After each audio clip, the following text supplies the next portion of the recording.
Здравей, аз съм Иван Калев и дойдоха проблемите. Да, ти какво правиш, когато имаш проблеми? Как се справяш с тях? Нека да разкажа една история, която може някой да се припознае. Така, случва се определен проблем на даден човек. Няма да назоваваме имена, някой да не се обиди.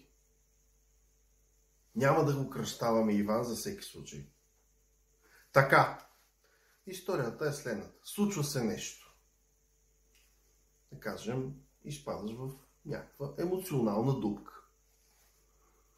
Какво правиш, когато изпаднеш в тази емоционална дупка? Оплакваш се, че си изпаднал в тази емоционална дупка, или правиш всичко възможно, за да излезеш от нея? Ако правиш второто и правиш всичко възможно, за да излезеш от нея, чудесно, за теб историята приключва. Тук може да спираш клипа и да си ходиш. Ако правиш обаче първото, да се оплакваш и да стоиш и да се оплакваш колко ти е зле, колко ти е зле и колко ти е зле, знаеш ли какво правиш? Сложил си ръката на един горещ котлон и повтаряш как ръката ти гори. Това помага ли ти? Вместо това, може да погледнеш и да си кажеш: ама тя ръката ми е на котлон. И аз ако спра котлона, дали няма да е по-добре? Ами то малко ми мина.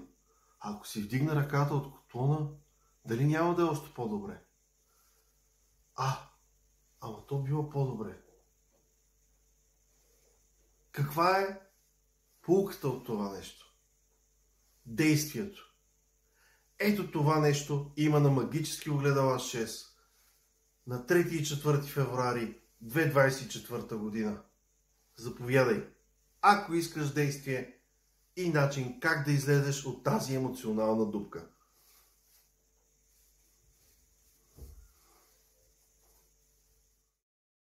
Внимание, внимание! Практическото обучение Магически огледала ще се проведе на 3 и 4 февруари 2024.